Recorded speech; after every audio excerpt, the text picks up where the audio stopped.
focusing and body, which will contribute to the healing of our nation as a whole. Sip a cup of tea, wear your favorite turban, tee, or tunic, and enjoy tea time with Hebrew royalty.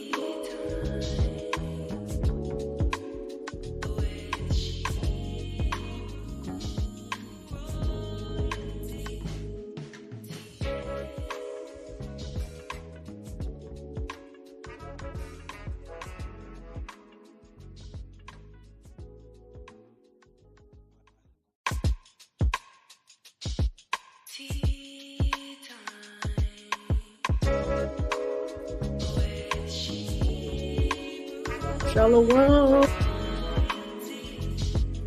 Tea Time with Hebrew Royalty features remedies for inner healing and outer beauty.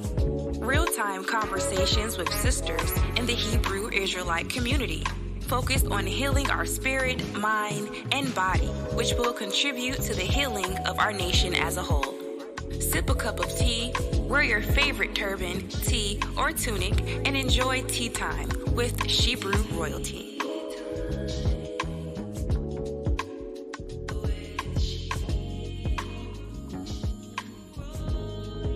All right, let us get this royalty party started.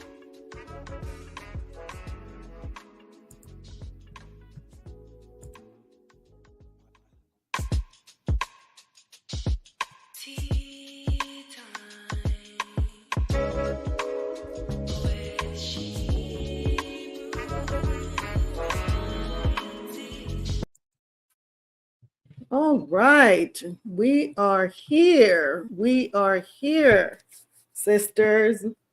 Come on in with your beautiful royal selves. Come on in. Come on in. I had to get a sip of my tea before we get started, get this royal tea party started. Who's here? Who is here? Please post some comments. Let me know that you're here. Let me know that you are here. As you come in, please don't forget to hit the like button, share, and subscribe. Shalawam, shalawam, shalawam, Sister Zion. Good to see you. Good to see you. If you haven't already done so, hit the like button, share, subscribe, hit the notification bell. Oh, my Layla is here. Shalawam, Layla. How are you? How are you? Good to see you. Good to see you. Is Sean here as well? Is Sean here as well? I know Mom's still working, isn't she? Yes, she is. So yes, let us get this royalty party started. Oh my gosh, where are you all at? When you come in, post where you're at. Is it freezing in your area? I have been here trying to get warm. I have the fireplace going and everything. It is chilly. Oh, Mom is off. Okay. Oh, good for her. Yeah, it is so chilly right now. So I'm still defrosting. I'm still defrosting. So just go on and come on in, and please, please, please hit the notification bell. Let everyone know that we're here. We're getting ready to get started. Tell me, how was your week? Yeah, it's really cold out there. Yeah, it is. You guys are like 20 degrees even lower than the temperature here. So Layla, I know you guys are really cold. Yes, yes, yes. So before we go any further, you know what? I'm just going to go ahead and jump right into this broadcast because there's so much to unpack tonight. There's just a lot of information that I'm going to be given tonight. So I'm going to go ahead and get started. But as usual, before going too far, let us first give a huge shout out to the Most High, I am that I am, the God of the Hebrews and the Shebrews, right? Give him a praise, a huge shout out for bringing us back together another Sunday, another first day of the week. And I am your hostess, Kuala Yakaka, and I humbly thank you for being here with me, joining me on this broadcast today. So yeah, just let me know, how was your week? I pray that everybody had a blessed week. My week was it was busy. It was a busy week this week. So I was glad for the Sabbath yesterday, where I was able to, go to church and get some rest. And we're back at it again, first day of the week. So let me start off by giving these disclaimers, letting everyone know. Let's first start by saying what Tea Time with Shebrew Royalty is not. Tea Time with Shebrew Royalty is not going to be everybody's cup of tea. We get it. We understand that. However, if you come upon this channel and you realize that you do not agree with our lifestyle, our beliefs, that's okay too. I encourage you to keep searching YouTube until you find your perfect cup of tea and your perfect flavor. However, what I do ask is that you not leave any insults or derogatory statements in the comment box. That would be quite distasteful. So we thank you in advance and we wish you well on your search. Let's see. Aqua Carla. Oh my goodness. Going to be sipping some ginger turmeric tea. That's what I'm talking about. The water, sis. All praises to the Most High. How are you, Yapa? How are you? I pray that you are well. I pray that you're well, and it's so good to see you. It's so good to see you. Also, although I am a medical provider and a corporate health and wellness coach, and I will be touching on topics of health and wellness on my broadcasts, one thing that we will not do on this channel is diagnose or attempt to treat anyone's illnesses. So if you are experiencing any medical problems whatsoever, I encourage you to please seek help through your healthcare practitioner. Also, the views that you will hear on this channel are those of myself, my guests, and if I have any co-hosts, the views that you hear will be those of ours and not the views of any particular church or organization. Another thing, if you would like to be a guest on Tea Time with Shebrew Royalty, this is actually a call to action. Please send me an email to shebrewroyaltybiz@gmail.com, and I am going to put my information on the banner right here.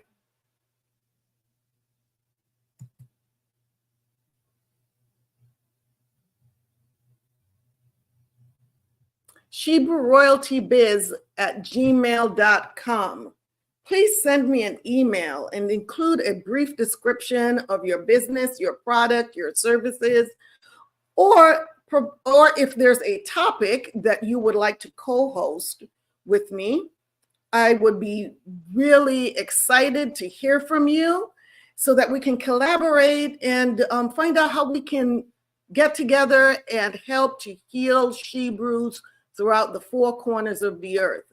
As you well know, we are on this channel, we're focusing on topics to heal our spirit, mind, and body. So if you would like to, like I said, co-host one of these shows, please send me an email. I would love to hear from you. I will also like to introduce my sponsor, Orderly Fashion 144, where you can shop for custom trends, designs, accessories, and apparel for the dapper and chic. Visit www.orderlyfashion144.com today, and I will put their information up here. Let me get their information on the screen here for you. So that's their email address. Here's the website address. And that's where you can shop, not only for the sisters, but the brothers as well. Like we said, for the Dapper and Chic. Tea Time with Sheba Royalty discount code, as you can see there, is Quala, Q-A-L-A, my name 15. Be sure when you order to put the discount code in there so that you can get 15% off your purchases. Free shipping will also populate on orders of $70 or more. Orderly Fashion 144 is also looking for fashion models that will purchase from the website and submit a full body photo wearing whatever apparel that you purchased. And you can receive up to 35% off your orders and one free item a month. In order to qualify, however, you must order at least 3 items per month. For more information, please send an email to info@orderlyfashion144.com. And let's also talk about, let's get this off the screen there. Please visit orderlyfashion144.com today. Yes, I would also like to talk about and introduce you to My Guardian Doc. MyGuardianDoc.com. And this is where, let me get their website up here for you so you can get some information on My Guardian Doc. I think everyone should sign up for MyGuardianDoc.com.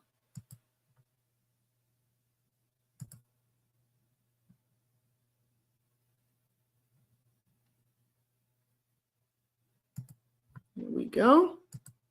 So let's talk a little bit about MyGuardianDoc.com. This is where, let's see, their website says compassionate medical guidance and world-class care at a low cost of $27 that everyone can afford. Who can agree with me that everyone can afford $27 a month, especially for the services that you will receive? Let's look at the services. It says here, My Guardian Doc's vision is to enhance healthcare for everyone by providing compassionate medical guidance and world-class care to our subscribers around the clock, all for the affordable price of only $27 per month for the entire household. Our innovative approach combines technology, virtual medical guidance, which is direct care, subscription, medical bill negotiation, and a la carte payment models. So this means that you're not going to be paying for anything that you don't receive or anything that you don't want, which are made possible by the resolve of our management to offer a price that anyone can afford. Our ultimate goal is to make the healthcare system all that it can and should be for everyone. So this is what you receive for $27.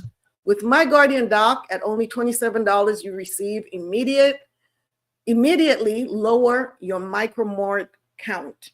And that is a 1 in a million chance of death based on your risk factors. Immediate access, improved health outcomes, low cost, fewer visits to the emergency room, increased lifespan, and peace of mind. So this is the website, myguardiandoc.com. And in order to sign up for coverage or to learn more, of course, visit the website. But also, if you go to the description box for tonight's show and you scroll down, you will see the information and the link to subscribe should you choose to subscribe for the services. So that is myguardiandoc.com. I encourage everyone to take a look at it and see what is being offered, especially during these flu seasons and so on. Most people don't want to have to make a trip to the emergency room if you don't have to. This is telehealth services at $27 a month. Can't beat that. All right.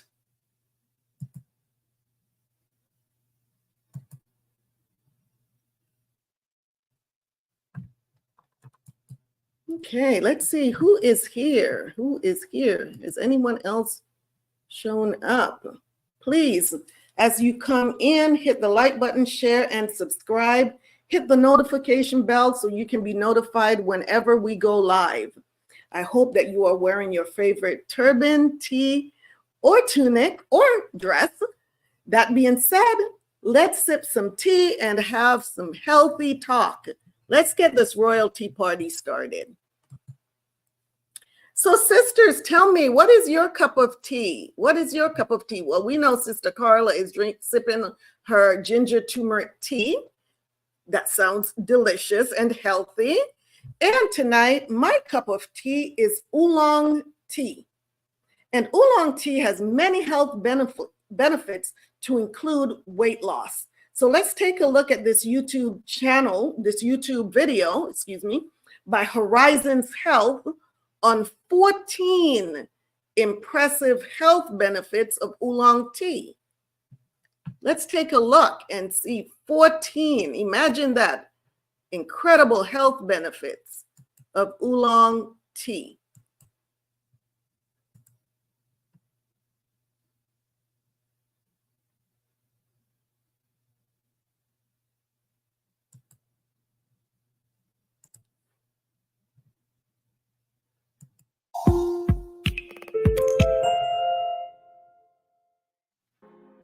Oolong tea benefits. 14 impressive health benefits of oolong tea.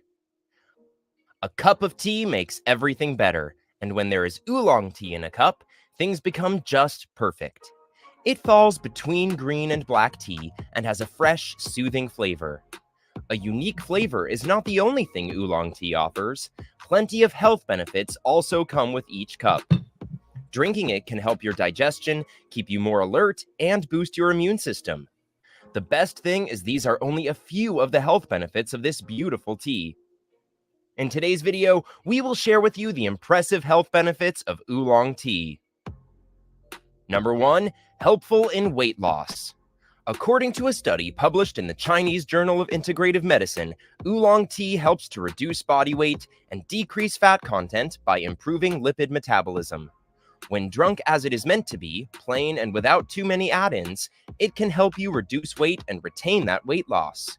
It works by striking at the root of the matter and amps up your metabolic rate. The polyphenols present in it promote the production of enzymes that enhance the function of fat cells. Number 2, helps to fight breast cancer. A study published in the Journal of Anti-Cancer Research about oolong tea and breast cancer suggests that oolong tea has the potential to damage the cancerous cells of the breast and stops the further growth of a tumor. The death rate due to breast cancer is also much less in high consumers of oolong tea. Only. Compounds like catechins and antioxidants present inside tea play a role in reducing the risk of cancer. But it is not as simple as it seems, and more research is needed. Do you find this video interesting so far? Please don't forget to subscribe to my channel. Hit the like button and ring the notification bell if you want to see more content like this. Number 3, prevent bone loss in old age women. When you grow old, the number of free radicals inside your body increases.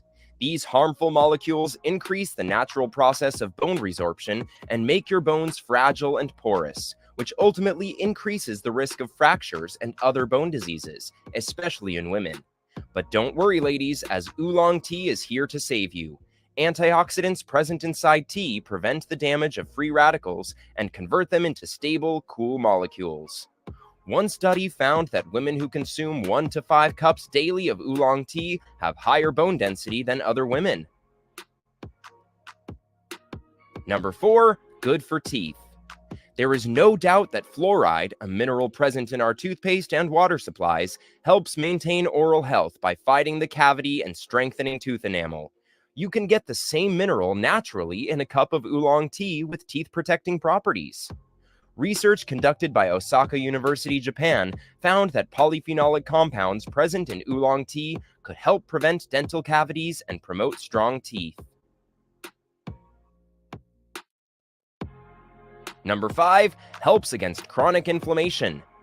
Drinking a cup of oolong tea daily can also help you to decrease inflammation throughout the entire body. It is largely due to the antioxidant compounds found in oolong tea. These antioxidant compounds help to eliminate free radicals in the body, preventing unwanted oxidative stress that can be damaging to our bodies. According to a study published in the journal Food and Function, theanine, a compound present in oolong tea, has a significant role in reducing inflammation. Number 6, prevent skin allergies and eczema. Eczema usually coexists with allergies or sensitivities. Drinking oolong tea can suppress those allergic reactions as it neutralizes the free radicals. Also, the antioxidant found in oolong tea is essential for vibrant, youthful skin. Number 7, reduce the risk of heart disease. Heart disease is one of the main reasons for death in today's world. As you grow old, the risk of heart diseases also increases. Regular consumption of oolong tea can promote the overall health of our heart while also reducing the risk of heart diseases. It keeps arteries healthy and prevents diseases like atherosclerosis. This heart-healthy property of oolong tea is mainly due to the antioxidant and polyphenolic compounds present inside it. It also reduces the risk of heart disease indirectly by maintaining weight and cholesterol levels. Number 8, helps in hair growth. Just like other parts of the body, free radicals are also harmful to your hair. Exposure to a high amount of free radicals for a long period can seriously affect your hair health, making them dull and weak, resulting in hair loss and graying of hair. The antioxidative properties of oolong tea can protect hair from oxidative damage of free radicals and make them strong and shiny. You can also apply oolong tea on your scalp externally. It will give you healthy, dandruff-free scalp and shiny hair. Number 9, beneficial for type 2 diabetes. Oolong tea helps to reduce the risk associated with developing diabetes. Studies have found that not only oolong tea helps to prevent diabetes, but it can also be beneficial in treating it naturally. It can help to decrease blood glucose levels, which is important for diabetes prevention and management. According to research by ADA, American Diabetic Association, oolong tea can be helpful in the treatment of diabetes type 2, as it lowers the plasma glucose level. Number 10, improve brain function. The compounds and nutrients found in this drink are advantageous for cognitive function, processing, and increase your alertness and attention levels. Also, it can help to slow down age-related cognitive decline. It is due to a potent polyphenol known as epigallocatechin gallate, EGCG, that can help to improve and maintain brain function and memory and prevent disorders like Alzheimer's disease. Also, the presence of a high amount of caffeine, 25% more than green tea, keeps your mind alert and focused. According to research published in the Journal of Nutritional Science and Vitaminology, the antioxidative properties of oolong tea helps in improving brain health and reduces the risk of cognitive diseases. Number 11, improve sleep. If you are struggling with your sleep, add a cup of oolong tea to your bedtime routine. Sipping this magical concoction will help you feel relaxed, calm, and make you fall asleep faster. All thanks to a compound known as theanine in oolong tea. It is responsible for the relaxing effect you get after drinking it. Number 12, reduce cholesterol level. High cholesterol can put you at risk of stroke and other heart diseases. Oolong tea helps to reduce the level of bad cholesterol in the body. This property is mainly due to the presence of polyphenolic compounds called catechins in oolong tea. Number 13, provide energy. It is low in calories and contains a high level of caffeine and amino acids called L-theanine, which gives you a long-lasting energy boost without increasing your weight. Number 14, reduce stress level. Not in a good mood? Prepare a cup of oolong tea to de-stress yourself. Theanine, an amino acid present in tea, is responsible for its anti-anxiety property and helps to feel calm and relaxed. Without any doubt, oolong tea is a great addition to your daily life, and you can enjoy 2 to 3 cups daily to get these amazing benefits. As everything in excess can be dangerous, the same goes for drinking oolong tea. Drinking more than 5 cups per day can cause health issues like headache, nausea, and irritability due to its high caffeine content. If you have any medical condition or you are pregnant, make sure to ask your physician before using it. A healthy person can enjoy 2 cups per day without any worry. You can prepare it by simply adding boiling water to a cup of oolong tea. But if you like iced tea and want to add some flavor to it, go for oolong lemonade tea or peach oolong tea. Do you find this video informative or helpful? Let us know in the comments section below. Make sure to subscribe so you don't miss out on my future videos. Don't forget to like and share.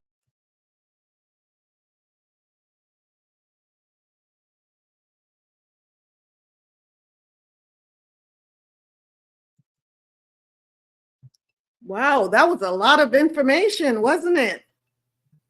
Who's ready to jump on the oolong tea bandwagon? Who's ready? Do I have anyone out there that regularly drinks oolong tea?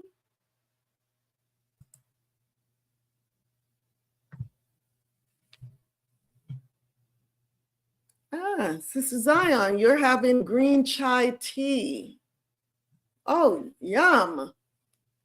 Yeah, I am, like I said, I'm having the oolong tea tonight. And I remember years ago, the first time I tried oolong tea, for some reason, I didn't like the taste, but I've acquired a taste for it. And it's actually pretty good. So I'm wondering, why is it that years ago I didn't like it? Because to me, it's really delicious now. So anyhow, I guess I've just acquired a taste for it, but it is good tea. And like I said, I didn't know of all of the health benefits, that there were actually 14. So I am definitely on the oolong tea bandwagon. So like, share, subscribe, hit the notification bell if you haven't already done so. And let's jump right in now that we've gotten all of the, the housekeeping stuff out of the way. Welcome to week 2 of January. Welcome to Health and Wellness Month on Tea Time with Hebrew Royalty, week 2. So every Sunday, if this is your first time coming upon this channel, or if you missed last week's show, every Sunday in the month of January, we will be delving into topics pertaining to health and wellness. These show topics are to encourage and provoke you to make lifestyle changes that will improve your overall health and well-being. And that goes for myself as well, because like I said, doing these shows definitely are reminders for me on areas that I've been slipping in. So I'm keeping myself accountable as well. These broadcasts, these shows should not be misconstrued as a fad or a temporary fix to what may become a permanent problem, but rather a permanent fix to what is currently a temporary problem. So let's delve into, well, let's first start with last week's show.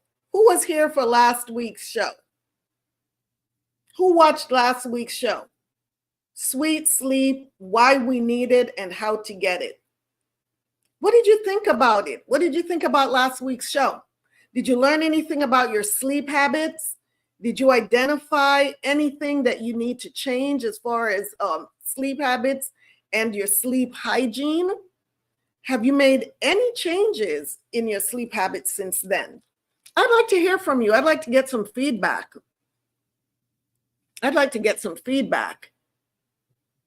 for myself, just trying to be more aware of how much sleep I'm getting.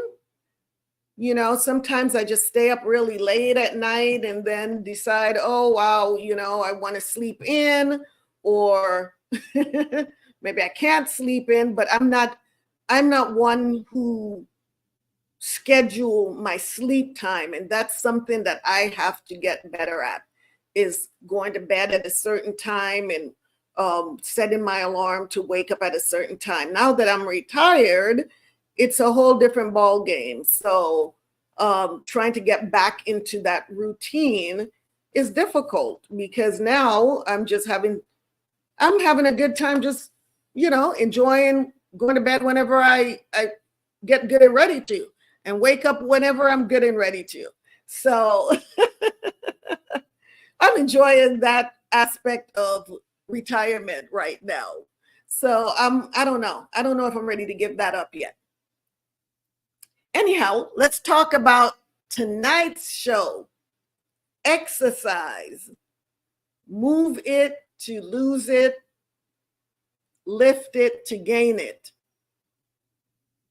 I'm sure we can all agree that exercise is also vital for optimal health, not just sleep, like we talked about last week. Sleep is very important, but exercise is also very important as well. So tonight, during this show, exercise, move it to lose it, lift it to gain it, we will address the many factors that have contributed to the obesity epidemic, which has led to chronic illnesses such as cardiovascular disease, stroke, diabetes, some forms of cancer, and death in the United States. And not just in the United States, this is a worldwide problem, right? We will explore the benefits of cardiovascular exercise and weightlifting, weight training, not only for weight loss, but also for increasing strength, muscle building, improving mental health, and overall health and wellness. We will also touch on the benefits of far infrared sauna treatments. I promised Sister Sharon last week that we would also touch on the topic of far infrared sauna treatments, and so we're going to do that tonight as well. So let's start first by addressing the many factors that have contributed to the obesity epidemic, which has led, like I said previously, to chronic illnesses such as cardiovascular disease, stroke, diabetes, some forms of cancer, and death. Let's watch this video by the CDC on the obesity epidemic.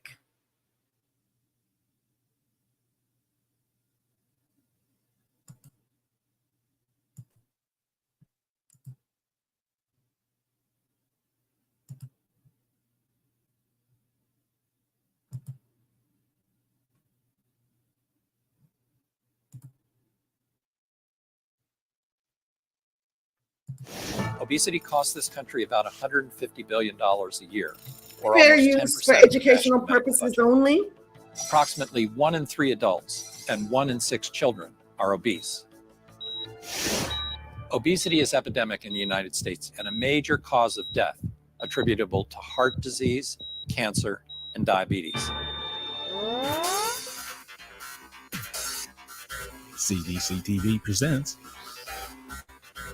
Health Matters.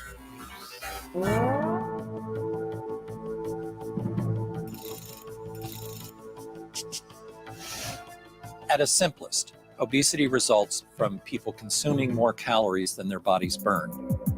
But it's a more complex problem than that. People didn't decide to become overweight.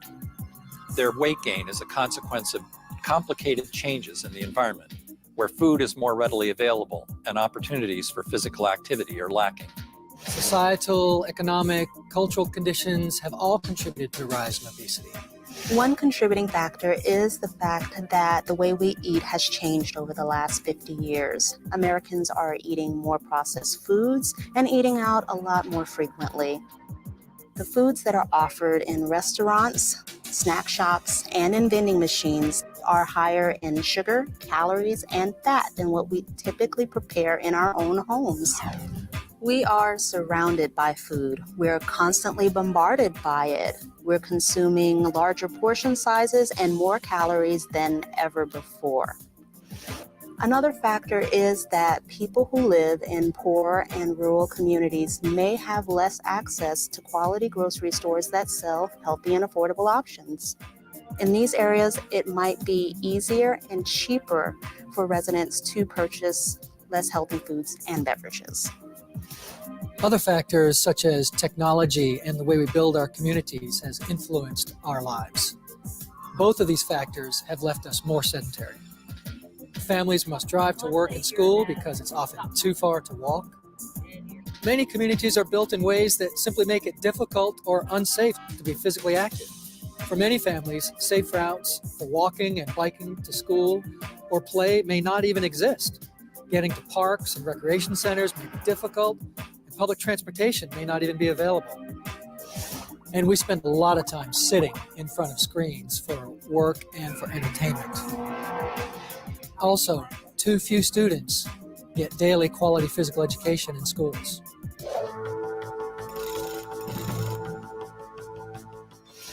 There is no single or simple solution to the obesity epidemic. It's going to take solutions at many levels in order to resolve the epidemic. What can each of us do as individuals to be healthier? First, we can eat more fruits and vegetables and fewer foods that are higher in fat and sugar. We can also drink more water instead of sugar drinks. Everyone, including adults of all ages and ability levels and children, need to get the recommended amount of physical activity. Parents can listen to their pediatricians and restrict television viewing for their young children to less than 2 hours a day, and we cannot put televisions in our children's bedrooms. How can we work together as communities to resolve the obesity epidemic? Communities can expand access to fruits and vegetables through farmers markets programs like this one in Brownsville, Texas. The market was designed for the sole intent of reducing obesity rates and improving diabetes rates in our community. There's a wide range of people who come to the market from different walks of life. Low-income families who may not be able to afford some of the fruits and vegetables. The voucher program has been very instrumental. Communities can also advocate for quality nutrition programs and physical education in their school systems. One way to do that is through school health advisory councils. The School Health Advisory Council is something that doesn't cost any money, and it is relatively little amount of time, and it brings together a diverse group of people from the community and the schools. I like to be healthy because I want to be big and strong. Because schools face so much pressure to try to do so many other things, the School Health Advisory Council is the perfect way for schools to achieve it. Local governments and communities can play an important role in developing environments that encourage and support active living. They can increase opportunities for physical activity by encouraging mixed-use development to allow for easy access to schools, businesses, parks, and grocery stores. They can implement traffic safety measures and crime prevention strategies. Building bike paths, sidewalks, and crosswalks will foster safe and easy access to more physical activity. States and local governments can provide incentives to existing markets to offer healthier food, and they can also provide incentives for new businesses to establish their supermarkets in low-income areas. The quality of the produce is much better, and of course it's least expensive than at the corner stores, and this is very helpful to the neighborhood. I think to overall be a more healthier neighborhood. I had lived in Philadelphia all my life, and it never was a market like this around here that we can walk to. That's a convenience, and on top of that, healthy foods. Employers can offer worksite health programs that offer a variety of options for their employees, such as this program in Austin, Texas. This used to just be a place to come to work and go home, and now it's a place where you can come and get in your workout and get in your support group for your weight loss. And instead of just going to the short order cook and having a burger and fries, you can have a nice, healthier sandwich. And that's made a difference. In addition, employers can make it easier for women to continue breastfeeding when they return to work because babies who are breastfed are less likely to become overweight later in life. There is no simple solution to the obesity epidemic. People need to make better choices, but we also have to change those choices in our schools, in our childcare settings, in our work sites, and in our communities.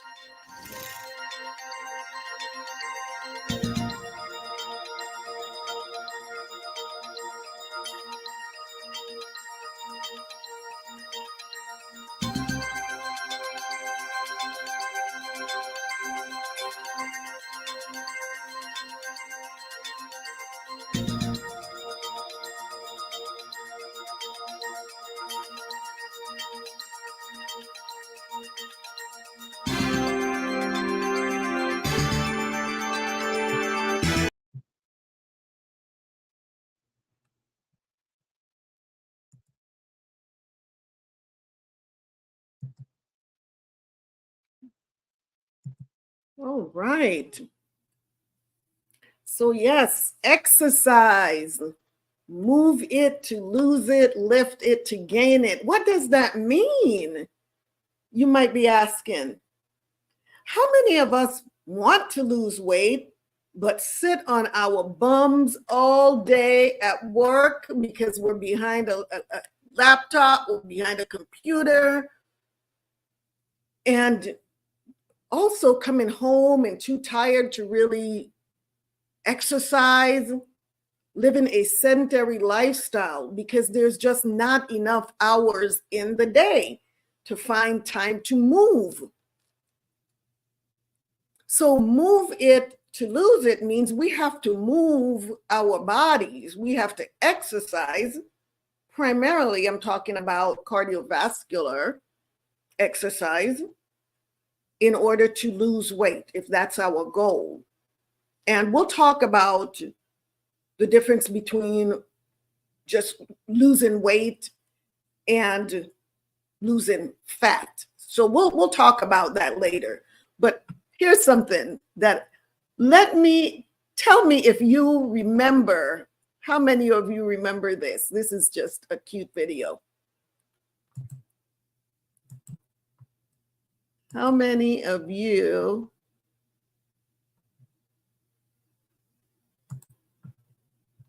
fair use for educational purposes only? I like to move it, move it. I like to move it, move it. You like to move it. I like to move it, move it. I like to move it, move it. I like to move it, move it. You like to move it. I like to move it, move it. I like to move it, move it. I like to move it, move it. You like to move it. I like to move it, move it. I like to move it, move it. I like to move it, move it. You like to move it. All girls. Body makeup on man, physically fit, physically fit, physically fit, woman. Oh yeah, we gotta get physically fit. Physically fit, woman. Nice, trick, fantastic.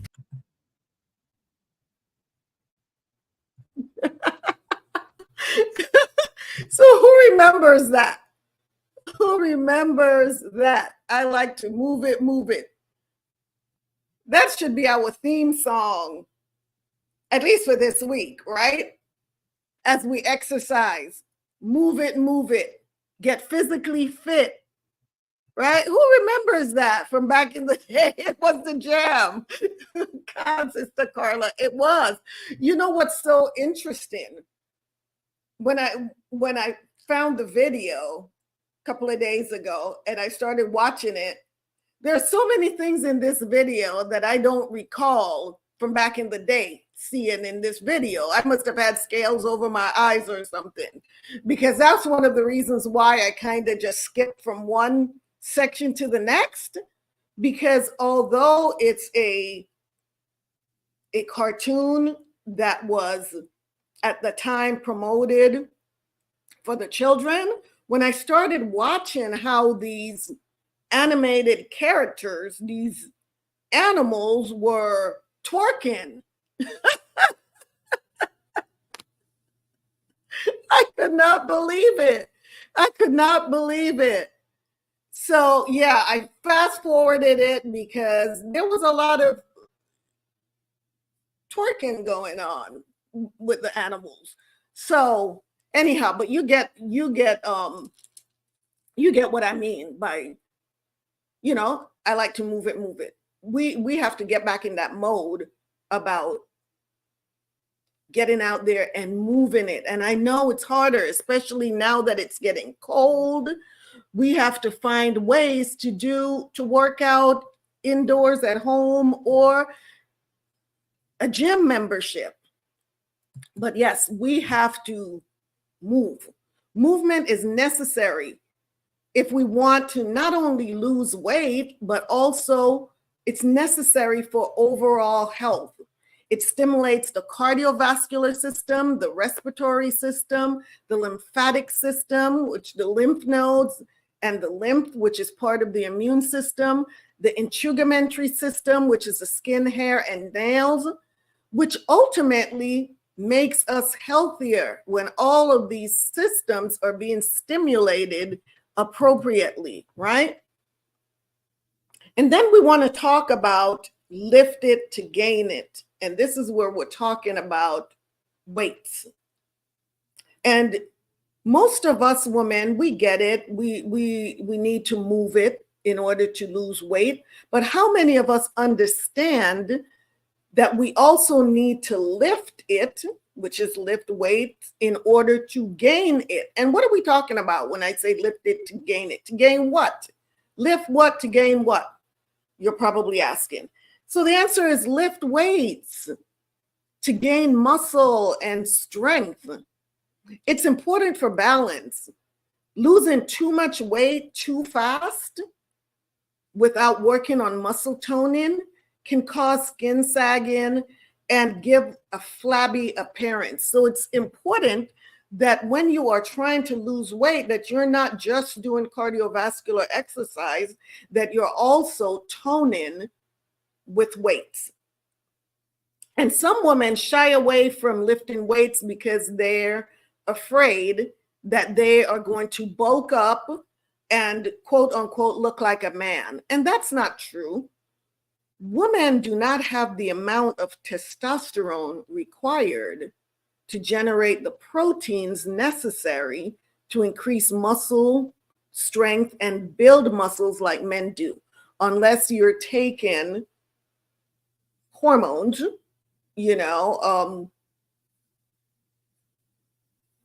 additional hormones, let me put it that way.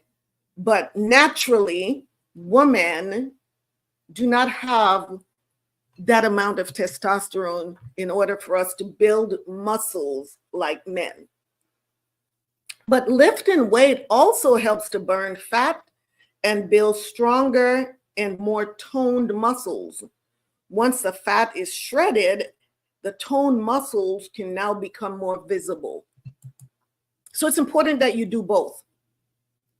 So also, rather than focusing primarily on weight loss, the focus should be on decreasing the percentage of your body fat and building and strengthening your muscles. Understand that muscles weigh more than fat because muscles are more dense. Therefore, as you build muscle, sometimes the scale deceives you into believing that you're not making any progress, and you become discouraged and give up. So it's important for you to know what your goals are. Is it only to lose weight according to what the scale says, or to become healthier, stronger, and more toned? So what are your goals? So it's important that you know the difference between BMI, which is body mass index, versus body fat percentage, because this is going to be very important in your quote unquote weight loss journey. For instance, when you see a doctor, they usually determine whether you are normal weight, underweight, overweight, or obese by calculating your BMI, your body mass index. However, let's find out more about BMI versus body fat percentage and which is more accurate. Let's talk about that.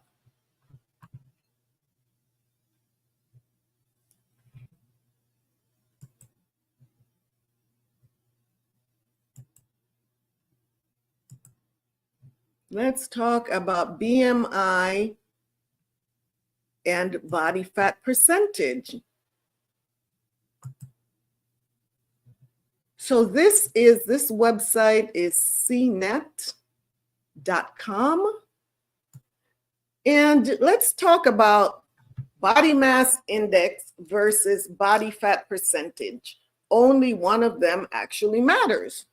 Both markers are supposed to measure how healthy you are, but BMI is flawed, according to cnet.com. And let's see what they mean by BMI is flawed. So it says here, maybe you've been to the doctor's office for a checkup, or had your height and weight measured in primary school, or even did a simple Google search at some point in your life. You've probably calculated your body mass index, or BMI.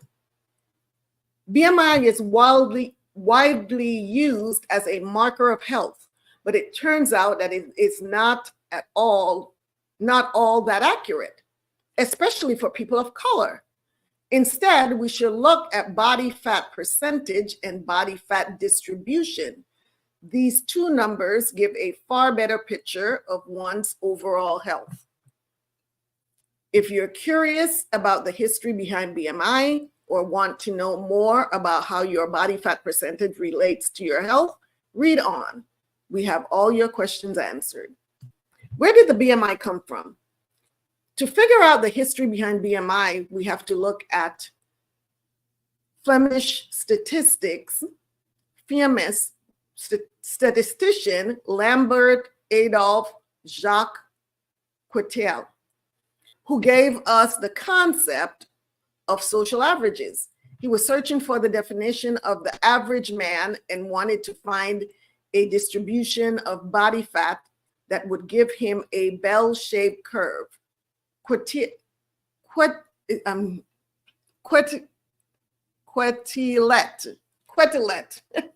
pardon me, discovered in 1835 that a fairly accurate equation for the relationship of body mass to height was given by squaring the ratio of weight to height, and thus body mass index was born, though it wasn't called this quite yet. That's a lot of math lingo, but the important part is that Quetelet was not a physician, nor was he studying obesity or health. He was looking for a way to analyze populations. Quetelet's index also didn't differentiate between fat and muscle, only taking into account total body mass. So how did BMI start being used as an indicator of an individual's health? So this is what the BMI charts looks like. So you find your height, and then you find your weight, and you come down here, and let's say this is your height right here, and this is your weight right here. So you would be considered underweight, just based on your height and weight. So it says here, in the 1970s, researcher Ansel Keys conducted a study with more than 7,500 participants, trying to find the most effective way to measure body fat. After testing body mass index, water displacement, and skin calipers, the first of the three was determined to be the best and most cost-effective way to do so. The problem with Keys' study, the participants were all men and predominantly white. Nevertheless, in 1985, the National Institute of Health changed its definition of obesity to include BMI, saying that it is a simple measurement, highly correlated with other estimates of fatness, and thus BMI became an easy way to measure one's risk of obesity-related illnesses. Why BMI is not accurate? So just because BMI is simple and cost effective to measure, this doesn't mean that it's accurate for everyone. This is partially because muscle weighs more than fat. So if your body fat percentage is low, but you weigh more than what's average, you weigh more than what's average for your height, your BMI could say that you are obese when you aren't.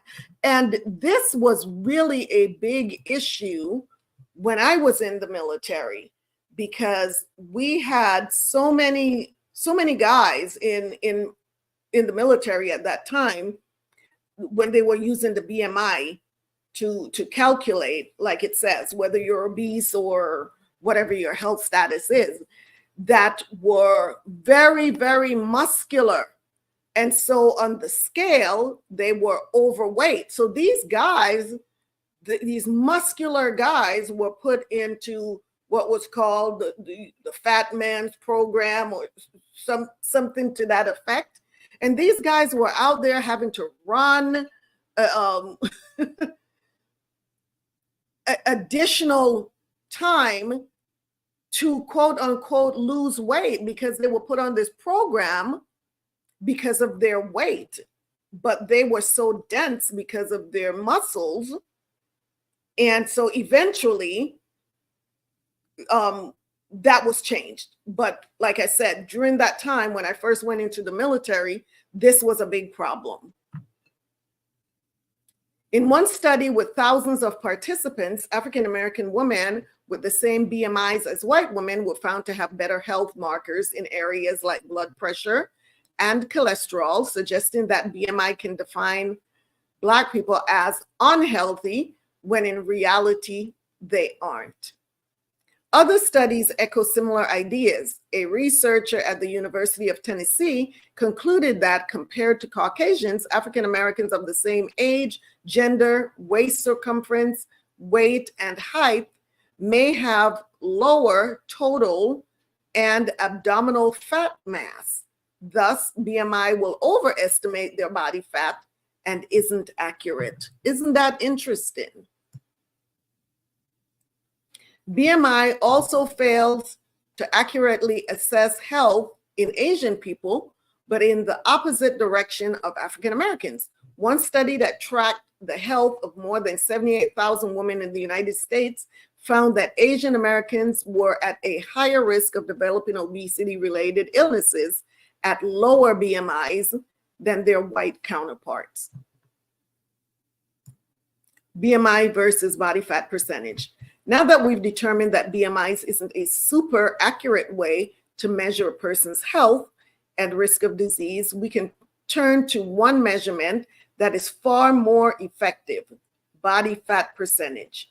Body fat percentage has been shown to be an accurate indicator of the risk of osteoporosis with aging, high blood pressure, and other cardiometabolic risks, diabetes, and increased mortality in general, all when people's BMIs or weight should indicate that they are otherwise healthy. Researchers don't know the full story behind BMI, body fat percentage, and obesity, but the reason why body fat percentage is more accurate is probably because it actually takes into account a person's adipose tissue, which is the fat, actual fat tissue, instead of lumping body fat and lean muscle together. There's a bunch of different ways you can measure your body fat percentage. And for the best readings, you'll want to get it done at a doctor's or dietitian's office. They'll have machines like an underwater weighing station or the ability to do a DEXA scan, which are far more accurate than anything that you can do at home. If you don't have the resources to make the trip to a healthcare provider, however, you can get a fairly good estimate at home. The American Council of Exercise has a calculator where you can plug in some skin fold measurements for a rough idea of what your body fat percentage is. Body fat percentage still doesn't tell the whole story. When the fat is stored in your body, where the fat is stored in your body is important too. Some people carry fat around their midsection, while others have an hourglass shape, where you carry fat in your chest and hips. Body fat distribution is determined in part by environmental factors like alcohol intake and cigarette use, but it also has a strong genetic component. To get an idea of your body fat distribution, measure the ratio between the circumference of your waist and the circumference of your hips. The more fat you carry around your waist, being apple-shaped as opposed to pear-shaped, the higher your risk is for heart disease. Ratios over 0.85 for women and 0.9 for men put people at substantially increased risk for obesity-related illnesses. If your ratio of body fat percentage is higher than you'd like, the good news is that it's not permanent. A 2011 study suggested that a diet low in processed foods may lower your waist to hip ratio. If you're concerned about your body fat percentage, talk to your healthcare provider. They'll have ideas on how you can manage your weight better in the long run.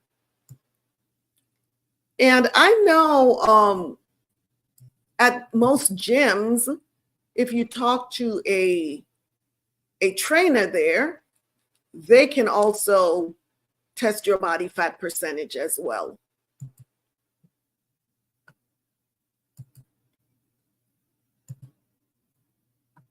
So how many of you knew that about the BMI versus the body fat percentage? Shalom, shalom, Sister Janelle. Shalom, how are you? How many of you were aware of the BMI versus body fat percentage? Talk to me.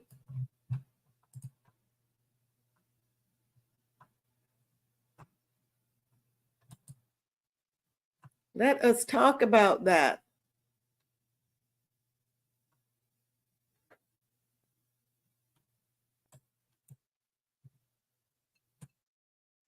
I was not aware. Sister Carla said I was not aware.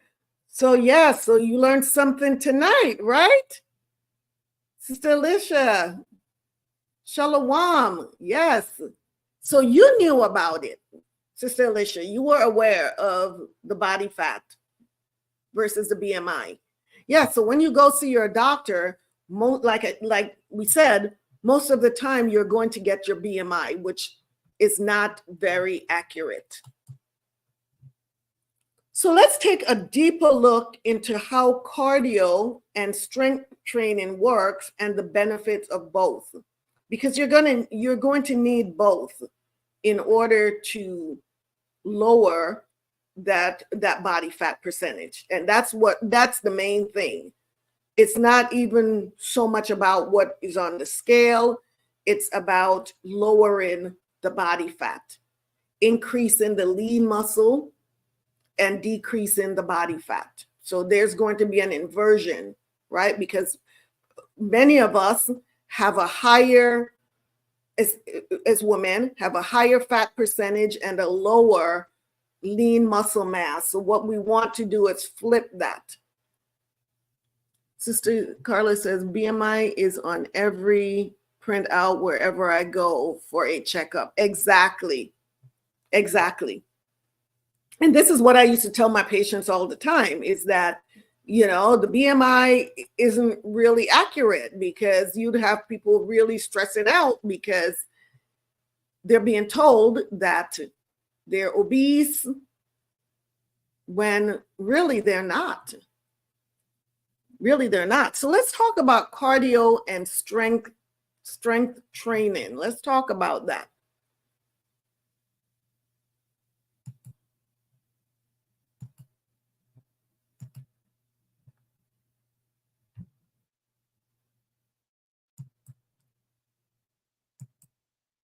Okay.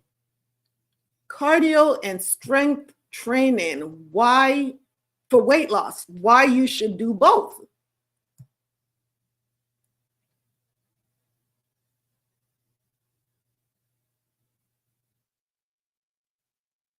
Okay, and this is by verywell.com. Verywell.com, this article. It says one of the perennial questions about exercise for weight loss is whether to concentrate on aerobic exercise or weight training. In years past, those seeking to lose weight focused on cardio and avoided resistance training. After all, gaining muscle can mean gaining weight. But muscle is lean tissue.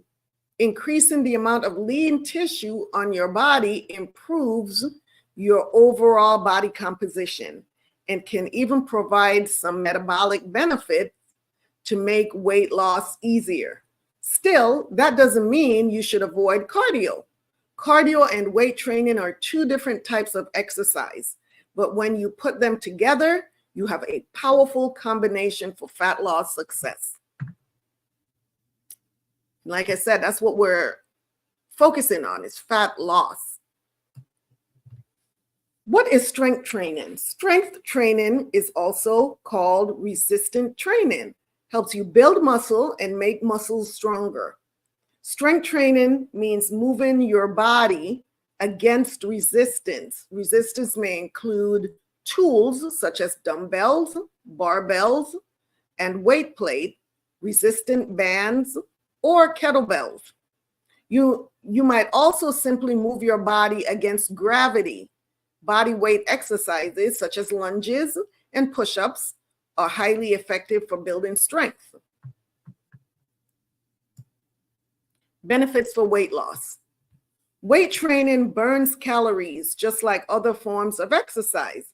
You'll usually burn fewer calories during a traditional weight training session than you would during a vigorous cardio session. But there are other ways that resistance training helps you to reach your weight loss goals. Muscle has a slightly higher metabolic rate than fat, so having more muscle helps to raise your resting metabolic rate, or the energy expenditure. However, the differences are not dramatic. Even at the high end of predictions, which are disputed, it is just a few calories per day for each pound of muscle increased. That helps, but it is not life-changing. But weight training is important to help you maintain muscle, especially if you are dieting. When you lose weight by restricting calories, you are likely to lose some muscle mass. Ideally, you want to lose the fat, but hold on to the muscle. Weight training helps you maintain lean muscle tissue during weight loss and has many other benefits for health and performance, such as increasing bone density and improving quality of life as we age. And that's true. It's known that for women to prevent osteoporosis, it is very important to do weight training.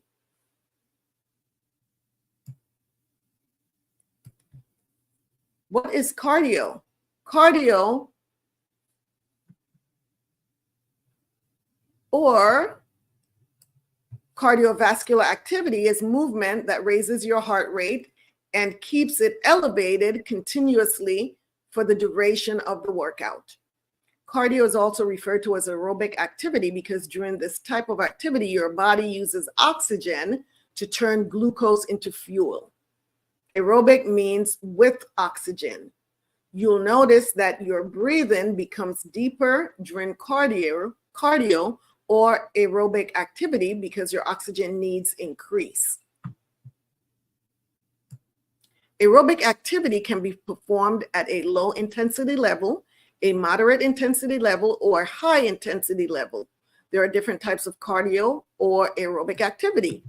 Steady state cardio is when you participate in activities like cycling, running, or taking an aerobics class and keep your heart rate within a steady range for the duration of your workout. Steady state cardio is often, but not always, performed in a moderate range, which the Centers for Disease Control, the CDC, defines as between 64% and 76% of your maximum heart rate. high intensity interval training, or HIIT, combines vigorous aerobic activity with short rest segments. Because this type of workout requires that you work at a very high intensity level between 77% and 93% of your maximum heart rate, these workouts are generally shorter in duration than steady state cardio workouts. Benefits for weight loss. Scientific studies pop up from time to time showing a certain level of fat loss with cardio versus weight. And for the most part, cardio outperforms weight in any reasonable comparison. The main advantage of steady state aerobic exercise at moderate intensities is that you can do it continuously for much longer than the intermittent task of lifting weights. It is this nonstop movement that gives cardio an inherent advantage in energy expenditure during an exercise session. Researchers have also found that moderate intensity activity, such as brisk walking, produces health benefits without a high risk of injury. For many people, a session of moderate intensity exercise is more approachable and attainable, and therefore a more realistic approach to exercise than heavy weightlifting, which requires knowledge about the use of equipment or vigorous aerobic activity. But while both moderate intensity cardio workouts and high intensity cardio workouts are known to be effective for weight loss, researchers often single out HIIT workouts as being more effective for fat loss, in part because the workouts are shorter and more efficient. If you don't have a lot of time to work out, you can burn more calories in a shorter period of time with HIIT. Another benefit of HIIT workouts is that you can mix resistance training and aerobic movement in circuit training sessions to provide that extra boost. For example, your workout might include intervals of jumping jacks and intervals of burpees. Both movements are intense enough to keep your heart rate elevated, but the burpee provides the additional benefit of resistance training using your own body weight. Lastly, if you participate in HIIT workouts, either just cardio or combined cardio and resistance training, you may be able to benefit from excess post-exercise oxygen consumption, or EPOC. When you work very hard during exercise, your body continues to use more oxygen in the hours after you finish your session. This increases the oxygen consumption, sometimes called the afterburn, results in a higher caloric expenditure for up to 14 hours after exercise. Isn't that amazing? Cardio versus weights. Both resistance training and cardio workouts, whether steady state or HIIT, can help you burn more calories each day and reach a caloric deficit to lose body fat. And if you structure your weight training in a circuit style workout to keep your heart rate elevated, both weight training and HIIT workouts may be able to help you burn more calories thanks to EPOC. So it's necessary to choose cardio. So is it necessary to choose cardio or weight training when your goal is weight loss? Your best bet is to do both. For some people, combining weight training with cardio into a comprehensive program means doing cardio some days of the week and doing weight training on others. Others prefer to combine both activities into one workout. For instance, you can do 50 minutes of cardio activity on Monday, Wednesday, and Friday, and then do weight training on Tuesday and Thursday. Or if you have less time to work out, you might do 3 25-minute high-intensity workouts each week that includes vigorous aerobic activity combined with muscle strengthening activities. Any scenario where you combine cardio, exercise, and weight training into a comprehensive program of exercise will help you build muscle, improve cardiovascular fitness, contribute to weight loss, and can also satisfy the current physical activity guidelines for Americans. So how do you get best results? How to get best results? Use these 5 guidelines to build your exercise and weight loss workout program to lose fat. Combine resistance training with continuous movement. In a circuit training program or a similar anaerobic training program in which you work out on progressive workstations at a moderately high intensity. Number 2, don't forego rest and recovery. Take time off for total rest or active recovery on the days after vigorous workouts. It is during the recovery phase that your muscles rebuild and become stronger. Rest periods also give your body and brain a much needed break from exercise. Find exercise that you enjoy. Your program is likely to be more sustainable if you enjoy the activities that you have chosen. If you are not a person who naturally gravitates to exercise or to the workout environment, take some time to try different types of activities in different settings. Perhaps playground boot camp is best for you. Try the bar workouts or a spin class or home workouts with a neighbor. Fuel your body well. Your nutritional plan will play a substantial role in reaching your weight loss goal. Make sure that you are consuming adequate calories and getting your protein, carbs, and healthy fats that you need. A registered dietitian can help you develop a personalized plan. Lift heavier weights. Your weight workout should be challenging. Low reps and high weights build muscle strength, while high reps with low weights tone and build endurance. Both are valuable. Aim for a weight/rep combination that gives you enough intensity for a vigorous workout with minimal rest intervals. So it says here, a word from Very Well. Both weight training and cardio provides benefit when it comes to weight loss. Resistance training and aerobic activity also provide other health benefits. So there is no need to choose one or the other. Try to include both types of training in your workout plan.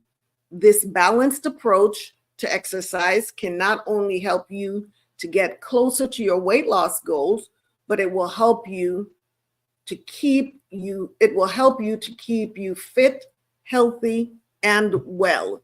And that should be the goal. Healthy, fit, and well. That should be the goal, right? Awesome. So who learned something new from that article about cardio and strength training? Who knew all of that? Who's been incorporating both in their workout program? Who's been incorporating both? Have you seen progress?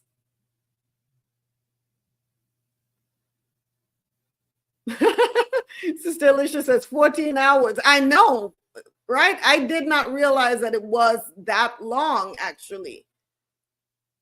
14 hours. Amazing. Amazing. So yeah, our bodies are incredible, aren't they? When we treat them, when we treat our body right, they are just so amazing. And even when we don't, it's amazing the abuse that these bodies go through, and they still survive.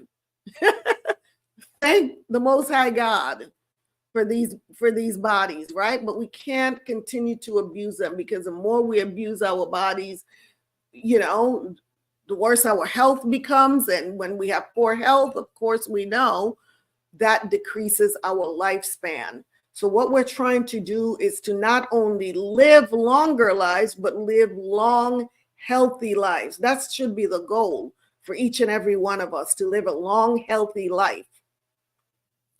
Sister Alicia said, I would like to start working out. Well, this is the day. This is the day when I want you to make that commitment. You know, make that commitment to starting to work out. I mean, and don't pressure yourself into starting at, oh my gosh, I'm going to work out every single day. Gradually build up. And like the article said, it's important to do things that you enjoy. Find exercises that you enjoy. I remember I haven't seen Sister Jeanette, but Sister Jeanette mentioned dancing, and that she's seeing, you know, some really good progress just by dancing, and you know, that's a good cardio workout. I remember when I used to go salsa dancing. Oh my gosh, talk about a cardio workout. Salsa dancing. That's a workout. I'm so serious. So if you like dancing, turn on the music. Turn on, you know, just put some music on and dance. Dance as you did when you went to the nightclub. Con, enjoyable. Just get moving. Con. So we are going to talk about the far infrared sauna. Benefits. Let's take a quick 2-minute break, and I'll be right back.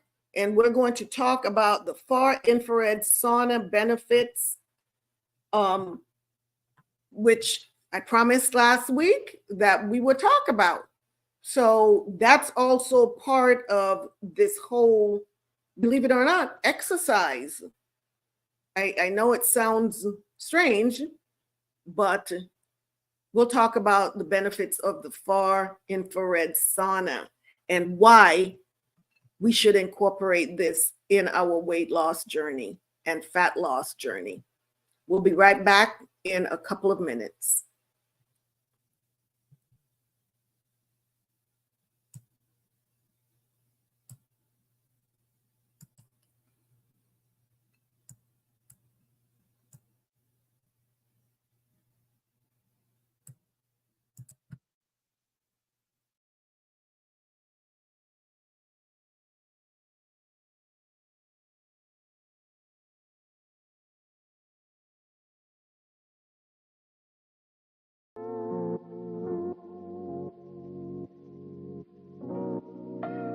Hebrew royalty. She's got the fruits of the spirit, love, joy, and peace.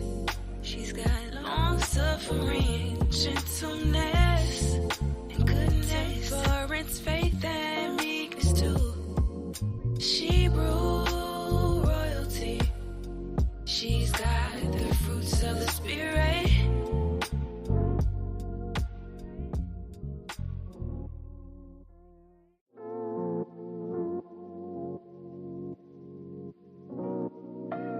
Hebrew royalty. She's got the fruits of the spirit, love, joy, and peace. She's got long suffering, gentleness, and goodness, endurance, faith, and meekness too.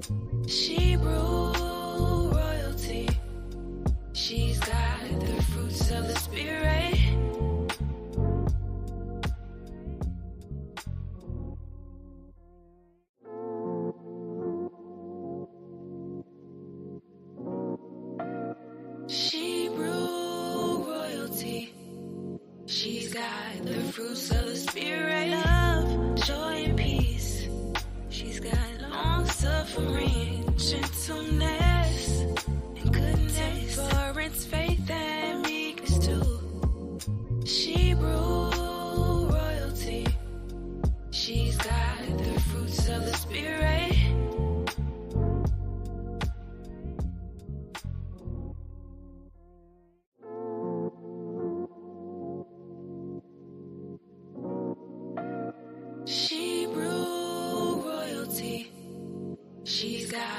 fruits of the spirit, love, joy, and peace.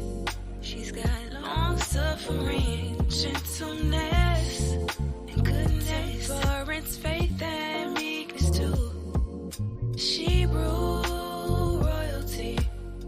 She's got the fruits of the spirit.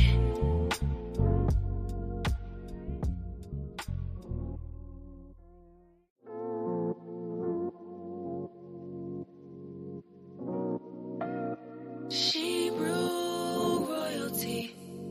She's got the fruits of the spirit, love, joy, and peace. She's got long suffering, gentleness.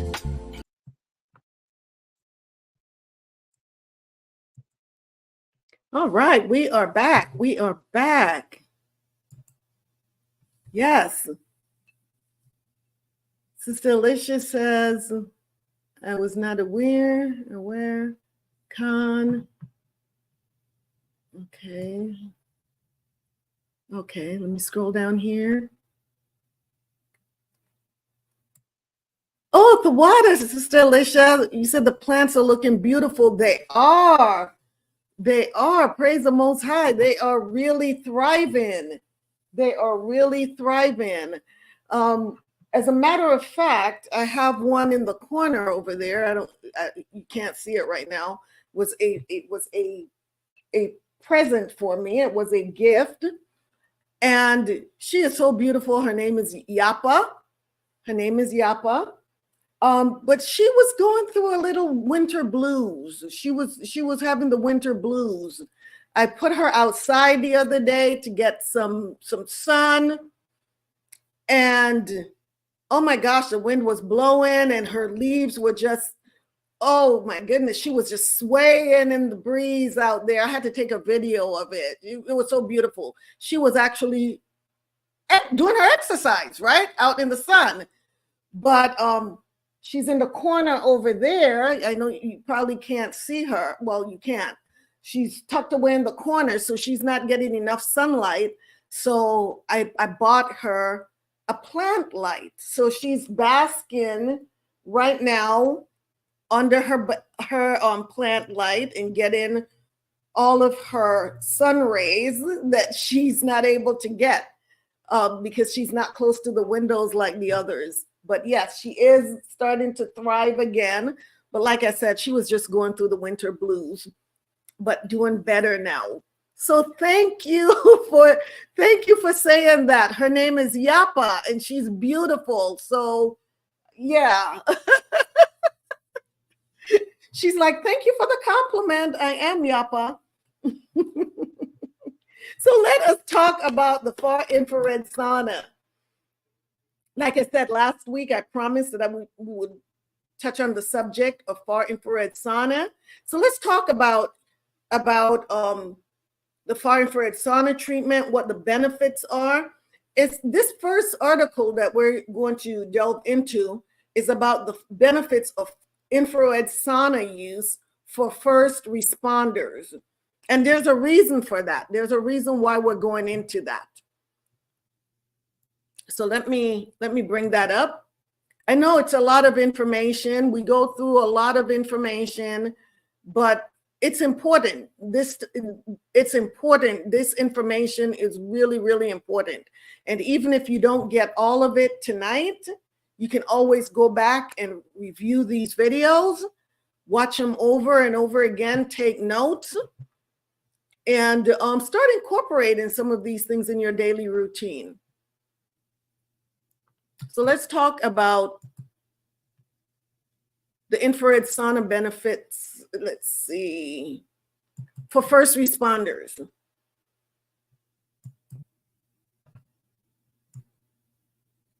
Okay, benefits of infrared sauna use for first responders. It says here, and this website is, let's see, centeredtherapies.com. Centeredtherapies.com. Benefits of infrared sauna use for first responders, firefighters, police personnel, EMTs, paramedics, and active and discharged military. says first responders have one of the highest risks of exposure to toxins overload from chemicals such as PCBs, PBBs. I'm having a difficult time because the light is in my eyes and I'm trying to read this. Dioxins, arsenic, cadmium, lead, mercury, BPA, and more. Symptoms of toxin overload includes, and you can see the list here, frequent colds and flus, fatigue, headache, joint and muscle pain, frequent colds and flus, allergies, hormonal imbalances, chemical sensitivity, sinus congestion, psoriasis and other skin conditions, loss of dexterity, insomnia, memory loss, mood changes, and mental confusion. So how many of us deal with a lot of these things, right? Because of the things that are being sprayed in the skies and that we're coming in contact with on a regular basis. So although it says first responders here, a lot of us are, we are exposed to a lot of these things as well. So infrared saunas offer a viable solution to naturally and safely removing toxins from the body. Whole body infrared saunas have been used by German physicians for over 80 years and are used extensively in Germany, other areas of Europe, Japan, and Canada. Medical research has been conducted on infrared saunas in the United States since the 1950s, and Mayo Clinic reports no adverse effects have been reported with infrared saunas. Saunas were used as the primary treatment for toxin overload for first responders after 9/11. That's the reason I brought this article out, because when I heard about that, when I was introduced to the far infrared sauna back in, I think it was 2009, and I did the research and about the treatment that was given to the first responders after 9/11 was the far infrared sauna treatments. Saunas detox studies have long showed that saunas reduce PCBs, PBBs, dioxins, various drugs, pesticides, and heavy metals from the body. A study conducted on first responders of the World Trade Center utilizing a sauna detox protocol found 84% of responders were able to discontinue medication used to manage symptoms related to World Trade Center exposure. Over 50% of responders were using pulmonary medications, and 72% of them were off all pulmonary medications after detoxification. Thyroid function testing showed statistically significant improvement. In intelligent quotient IQ testing showed improvements in cognitive function. Postural sway testing or balance showed significant improvement in vestibular function. A traditional sauna was used on the World Trade Center's WPC responders, which required sauna sessions of 2 to 5 hours. Infrared saunas are 7 times more effective at removing the same toxins which allows for manageable sessions of 30 minutes in comparison to 2 to 5 hours. What is an infrared sauna? Infrared saunas are infrared light waves, which the body fuels as heat to warm the body directly. This triggers a boost in the immune system, increase in circulation, and deep cleansing sweat.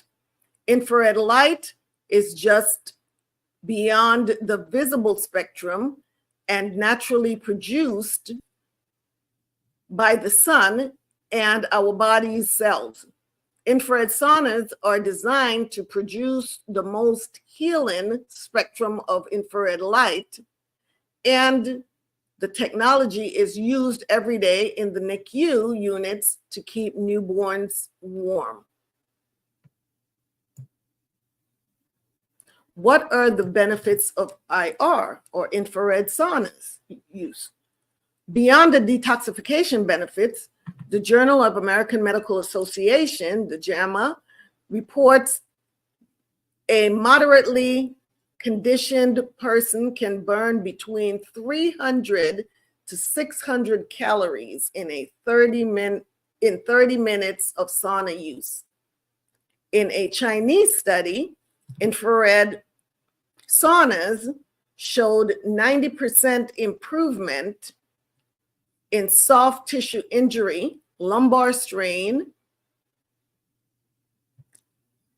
let me see, like I said, lumbar strain, where am I?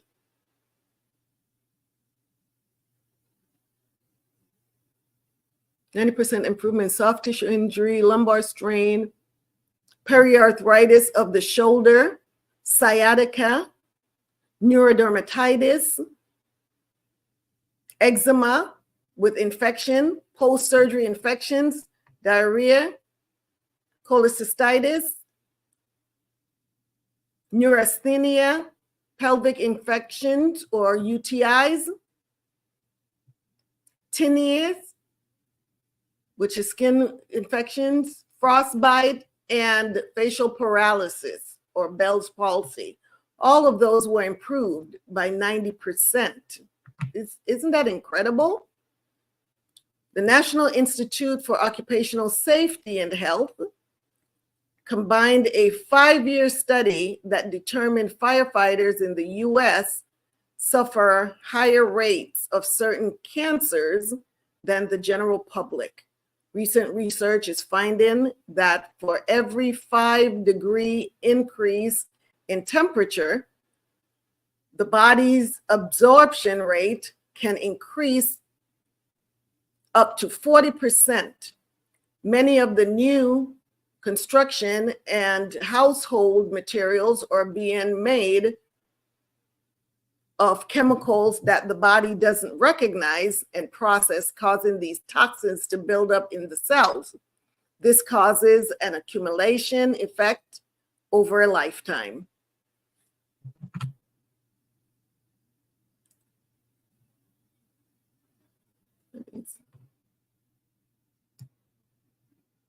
The Foundation of Advancement in Cancer Therapy has listed over 12 ways infrared saunas aid in fighting cancer. In the Journal of Cancer Science and Therapy, scientists studying cancer cells in mice find an 86% reduction of tumor volume in 30 days with infrared therapy.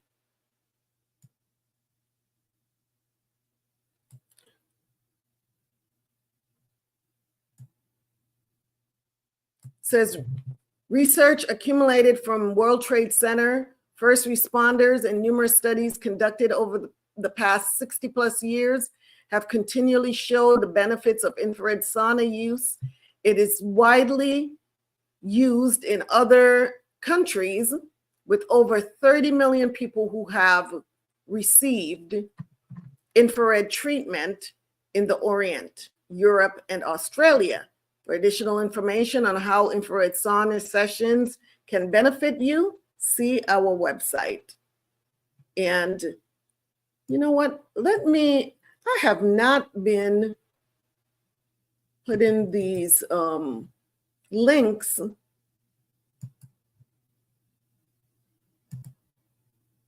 I have not been putting these links in the comment box for you all.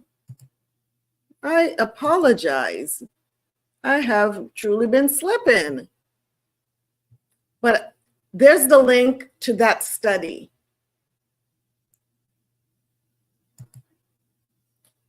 I apologize for that. Let's see.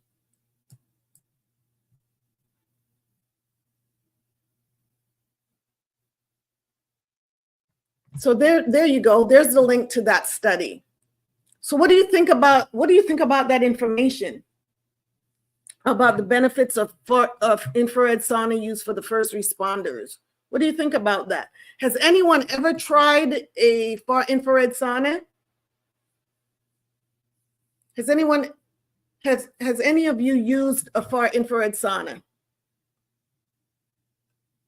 And I'll talk about my experience with the far infrared sauna.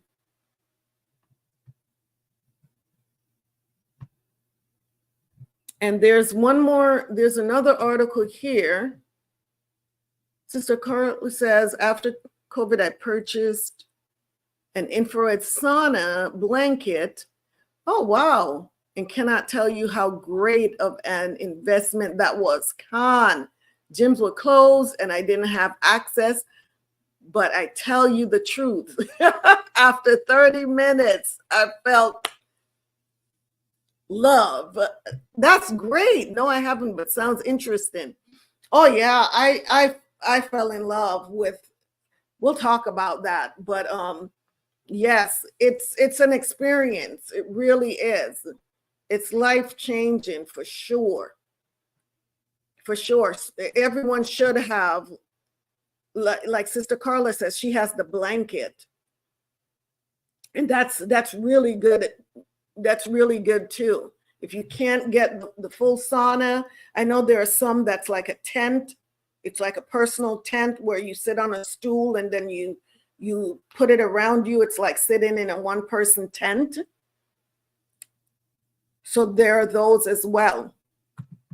But let's talk about the far infrared sauna benefits and risks for everyday use. That article was in response to, it was directed primarily at first responders. But like I said, a lot of us can relate to that because of the toxins that we are exposed to as well.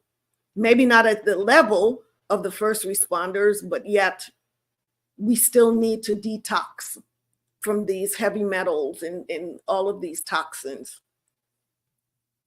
So let's go to this other article.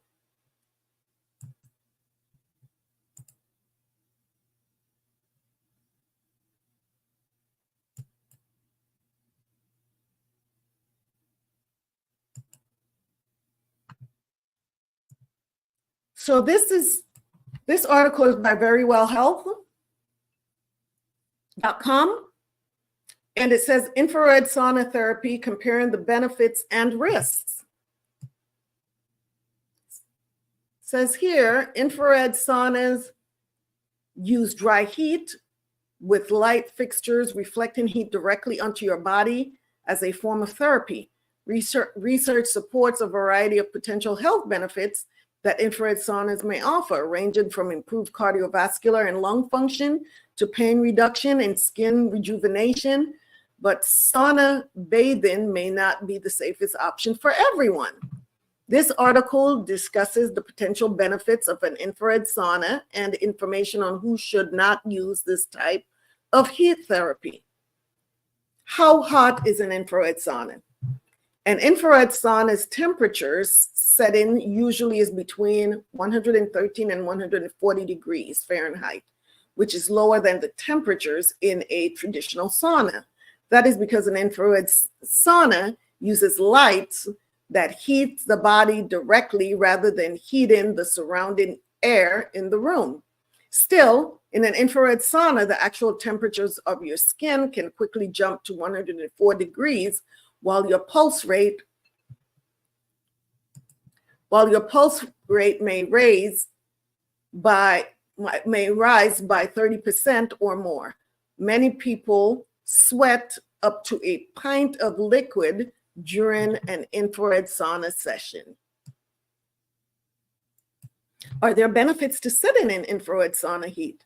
Infrared sauna bathing is a form of whole body thermotherapy or heat therapy.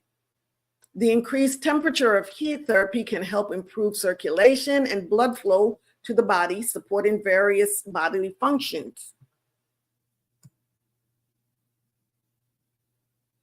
While much more evidence is needed, research suggests infrared sauna bathing might help for the following: cardiovascular health. Given heat therapy generates cardiovascular benefits, some specific studies show potential link between sauna usage and a lower risk of dying of heart disease in certain groups of people. Number 2, lung function. One study suggests that using a sauna might help improve breathing and reduce pneumonia risk, though more conclusive evidence is needed. Pain relief. Infrared sauna therapy may ease the pain that comes with some musculoskeletal conditions like low back pain, osteoarthritis, degenerative joint disease, myofascial pain or pain within the musculoskeletal system, and fibromyalgia, pain throughout the body. Stress reduction. The improved circulation from dry heat therapy may promote relaxation and lower stress levels. Skin rejuvenation. Infrared heat may also benefit people with certain skin conditions like psoriasis. Detoxification. Studies have found an increased calorie burn and sweat loss during a sauna session, but any claims around weight loss as a direct result of infrared sauna bathing require more research to prove. Initial research also support potential health benefits for sleep, metabolism, and immune function. So infrared sauna therapy, weighing benefits against risks. While various health benefits have been linked to infrared sauna use, some risk may be involved, particularly for certain people. Keep in mind the following factors. Number 1, dehydration is possible if you haven't had enough water before, during, or after an infrared sauna session. Alcohol increases this risk. Lightheadedness can occur due to heat. So keeping your body steady and balanced is essential while exiting a sauna session. Blood pressure. Changes can occur at any time the pulse rate jumps, which isn't safe for anyone with a risk of heart disease. Overheating is always a risk in any high temperature environment, possibly leading to serious health complications. Gauge how your body might react and keep the initial infrared sauna session's length to 5 minutes your first time. From there, sessions don't need to last more than 20 minutes. Using a sauna is typically safe for most healthy adults, but some people with certain health conditions such as high blood pressure, heart disease, or kidney disease should avoid this activity. Experts also recommended against sauna usage for pregnant people or pregnant women. Always check with a healthcare provider regarding whether infrared saunas are right for you. Where do you get infrared sauna therapy? It's common to access infrared sauna therapy at a gym or another place of business. Infrared sauna blankets are also available at home or on the go. So there you go, Sister Carla. The various heating options come in different types of infrared wavelengths of energy, included Near-infrared uses heat and phototherapy or light therapy. Mid-infrared uses a longer wavelength to penetrate deeper into the skin. Far infrared is the longest wavelength of the three, with possibly more health benefits. How long before you notice infrared sauna benefits? There's no scientific evidence regarding how long it takes to notice any benefits from infrared sauna use, as it can vary by person and circumstance. Some people report feeling an improvement in mood, skin appearance, or pain immediately following a single session. But as with other therapies and treatments, results are more likely to come after several sessions. Although sweating is a normal process that helps your body stay cool, take caution when using a sauna to detoxify or remove toxins or cleanse the body, to lose weight quickly, or to improve your overall health. Infrared sauna alternatives with similar benefits. Several complementary medicine approaches offer similar potential benefits as an infrared sauna, including physical, mind-body practices like heat-cold therapy and other relaxation techniques. If infrared sauna bathing isn't suitable for you, but you like using temperature to help soothe the body, you might consider other forms of heat therapy. Research suggests the various cardiovascular, metabolic, and other health benefits of using heat or cold. For instance, you might consider a heating pad on specific body parts in small increments to help relax muscles and encourage healing.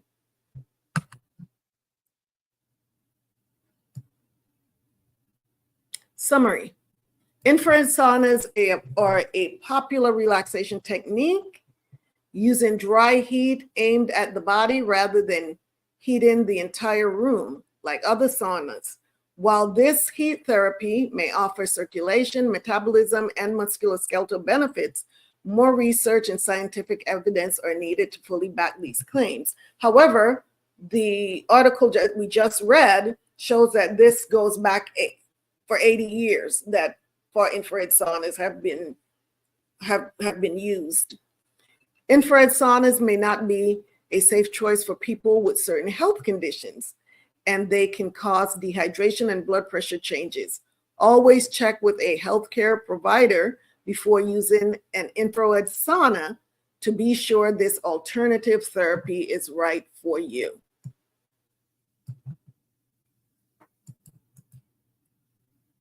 So let me share.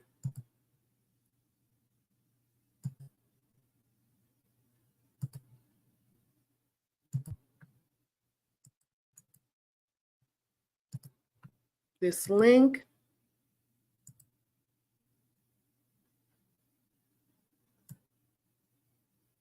So what do you think about that?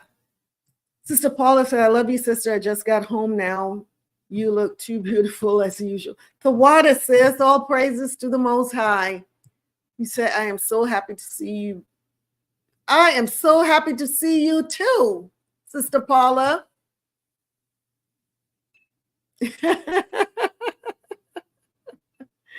Oh my gosh, you are so welcome. Praise the Most High. So what did y'all think about that? Who plans to seek out far infrared sauna treatments? And like Sister Carla says, she has the blanket. So if you don't have access to the sauna, and I'll show you the sauna that I have. I purchased my current sauna from, of all places, Costco. On Costco.com is where I got my sauna. And let me show you what mine looks like.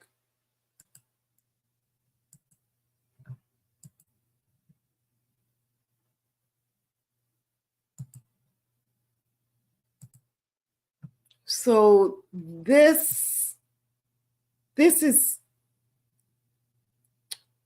it's not the exact one. I think that mine, because I've had it for quite a few years now, that this might be the new model, but it's very, very similar to this. It's a 2-person far infrared sauna. It's the same type of wood, but this is what it looks like. And it fits perfectly in a bedroom, you know, and let's see if they show different views here of it. Yep, so you can sit in there and sweat and you know, I have a television facing my sauna, so I'm able to just sit in there and sweat, or just, you know, listen to some music while I'm sweating. My sauna sometimes goes all the way up to 150 degrees. But I'm telling you, it is so relaxing, and you are definitely going to sweat in this sauna. You are going to sweat. So when you're doing your sauna treatments, be sure to drink plenty of water before your treatment. Have your water in there in the sauna so that you can drink water during your treatments and after your treatments. Load up on water so that you're not dehydrated, right? And like that was a good tip. Start off with 5 minutes. Start off with 5 minutes and see how you tolerate it before extending your time. I do 20 to 30 minutes of treatment. I used to do a lot longer, but I don't think it's necessary. And then I also, you know, if I'm feeling a little congested or whatever, I'll put maybe some eucalyptus oil on a cotton ball and sit it in there, and that helps to clear everything up. It's just such an amazing experience with it. Your skin feels so good afterwards.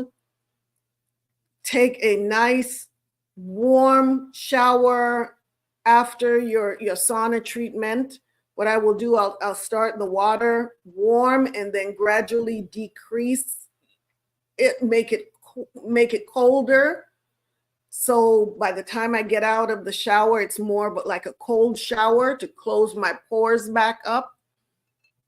But yes, it's so amazing for the skin. It's so it's just an overall great feeling. And talk about relaxation. A lot of my treatments I do at night before going to bed. So I will get in my sauna, get in the shower, and then go to bed. But I can always feel that heat still in my core, where it's that good warm feeling inside. And it's just amazing. You've just got to experience it. You've got to experience it. Sister Carla says, it's amazing. I love it. I also go to a Epsom salt infrared sauna spa. Oh, wow, that sounds incredible.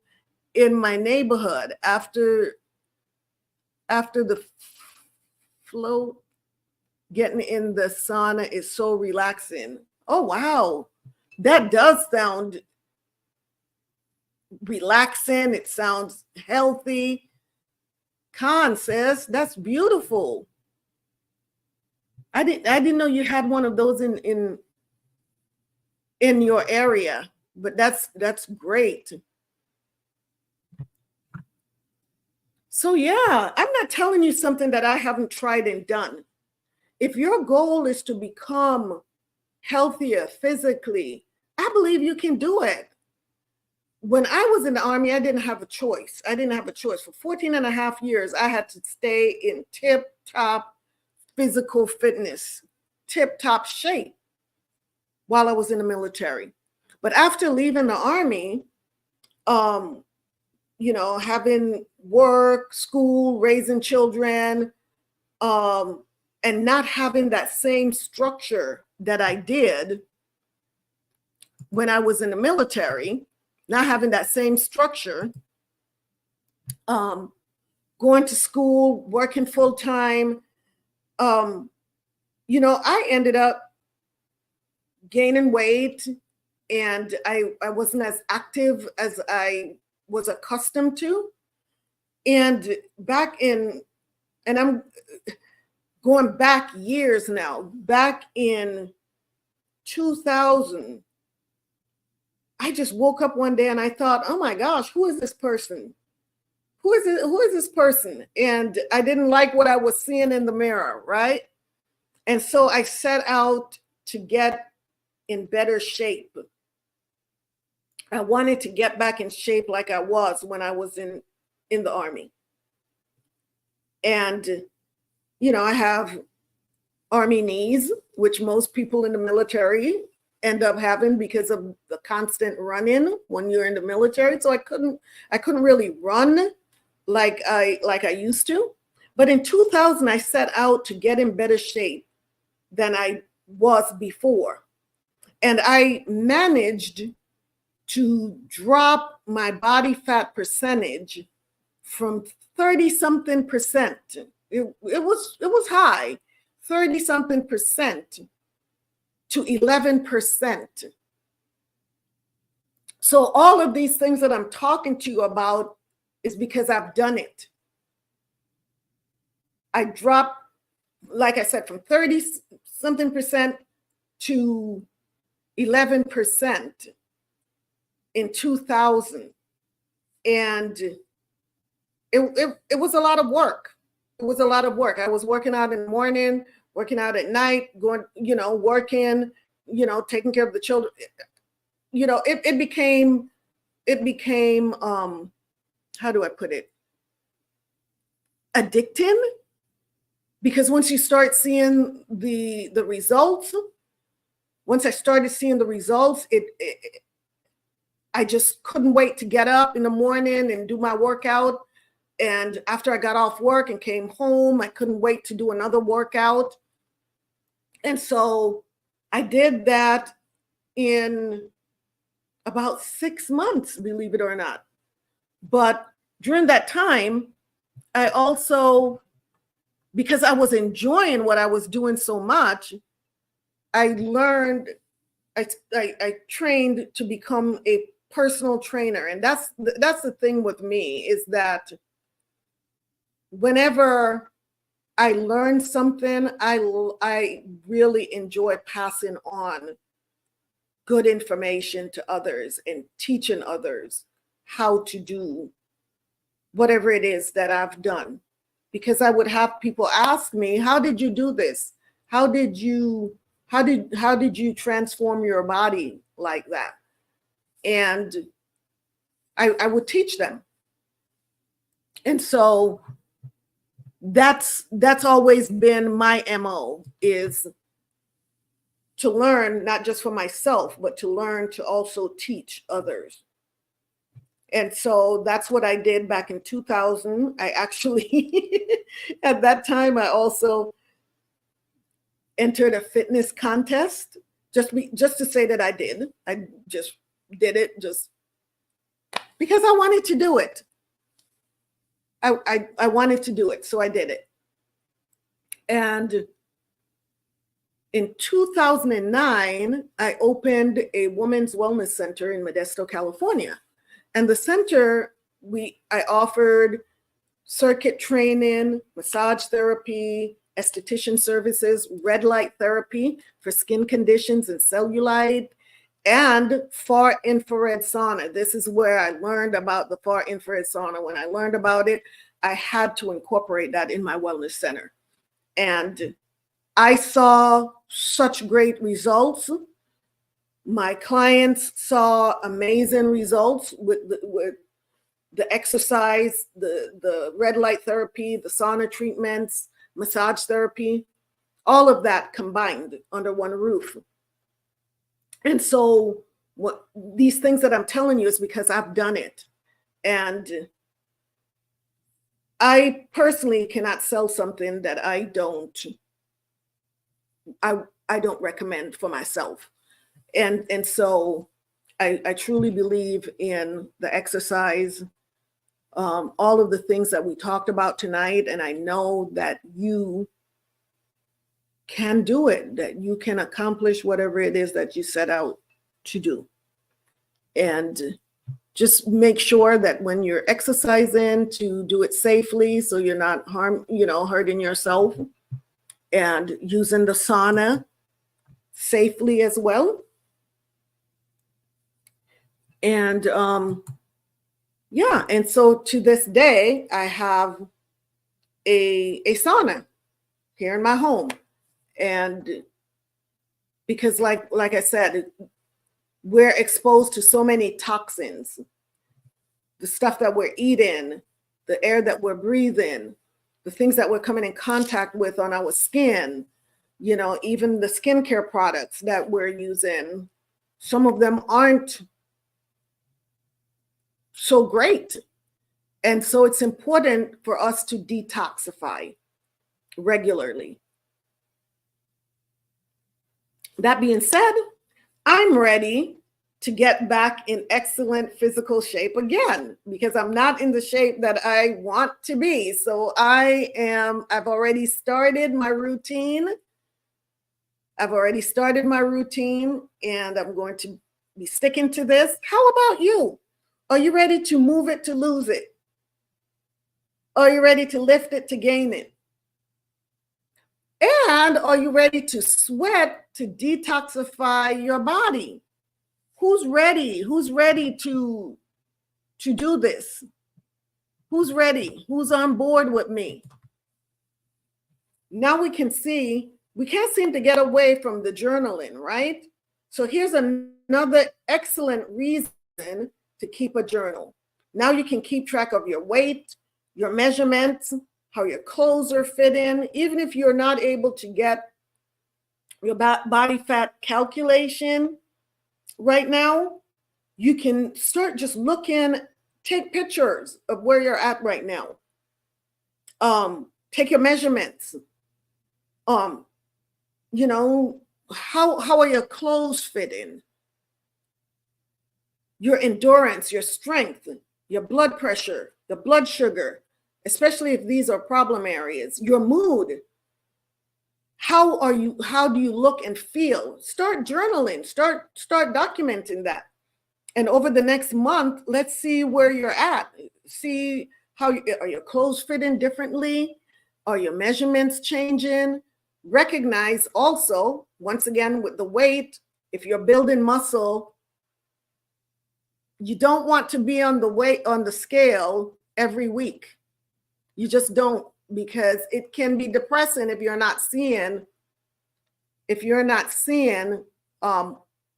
weight loss.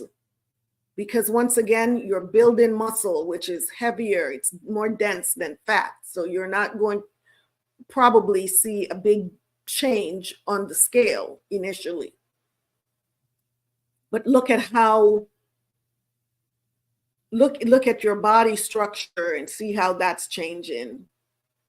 Look at how toned you're becoming. And take pictures on your fitness journey.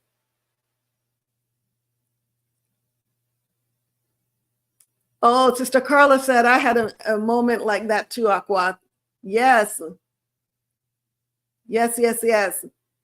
Love working out. Couldn't wait. Yeah, let's get back to that. Oh, Thawada, sis, Thawada. Yeah, I am. And let's talk about the mood, how your mood just gets so much better, and your sleep. If you're having issues with sleeping, get into a good workout program. You'll sleep so well. Get a sauna blanket like Sister Carla has. You know, it doesn't have to be an actual, you know, structure sauna like, you know, like we just showed from Costco, but you can build yourself up to that. But start somewhere. So, sisters, I hope that you found the information that was presented tonight useful. I hope it was useful. I know it was a lot, but like I said, you can always come back later and watch these videos. Share them with others. Invite other sisters to come and learn with you, to learn with us, because that's what this is about. We're learning to undo all of the bad habits and start new habits. A healthy lifestyle. That's our goal. Right? Is a healthy lifestyle. So next week's show, let's talk about next week's show topic. Sticking with this month's theme of health and wellness, next Sunday's show, we're going to talk about nutrition. And yeah, we're going to talk about nutrition. However, we're not going to go really, really deep into nutrition. Why? Because February, as of now, I'm thinking February is going to be geared towards nutrition, using food as medicine. That is what I'm considering for February's topic, using food as medicine.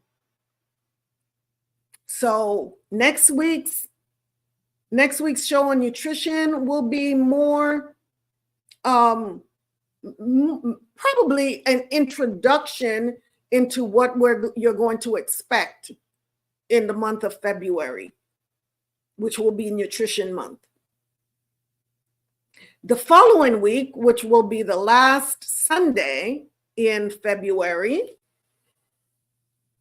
our topic is going to be integrative health. And we will be blessed to have my daughter, who is an integrative health practitioner, to come on the show and talk to us about integrative medicine and what that's all about, and why you should have an integrative practitioner, health practitioner, in your treatment plan as well. Okay, it's very important, very, very important to have not just a medical doctor, but integrative health. And we'll talk about that on the last Sunday of this month. So be sure to be here on the next 2 Sundays and invite a sister to come along. All right? Sister Alicia says, loving February's topic. Yeah, it's going to be good. It's going to be amazing. It's going to be good. So now, Shebrews, this is where the tea party ends for tonight. The water for being here with me. Be sure to tune in next week. Same time, same tea time, same tea channel. And I can't wait to see you. Have an amazing week. I love you and always appreciate you taking time out of your very busy schedule to have tea and conversation with me. Know that I am praying for you. I'm praying for us. I'm praying for our nation, for all of us. So until the Most High brings us back together next week, if it be His will, may you prosper and be in good health. May you prosper and be in good health. Great show, Amma. Looking forward to being on the show. I'm looking forward to having you on the show, my love. Yes, I am looking forward to having you on the show. Layla says, this was an amazing show, Nana, as always. The water, my Layla. The water. Amazing show, Aqua. Praise the Most High. Praise the Most High. Yes, I love what I do. I love doing this. And I just love having you all here with me. So, like I said, if it's the Most High's will, we will see each other next week. Until then, may you prosper and be in good health. Don't forget, move it to lose it, lift it to gain it. I am your hostess, Kwala Yakaka, a voice of reasoning and justice. Good night. Good night. It's so good to have you back, Sister Alicia. It's so wonderful to have you back. The water, Sister Carla. I love you all. See you next week. Most High willing. Shalawam. Good night.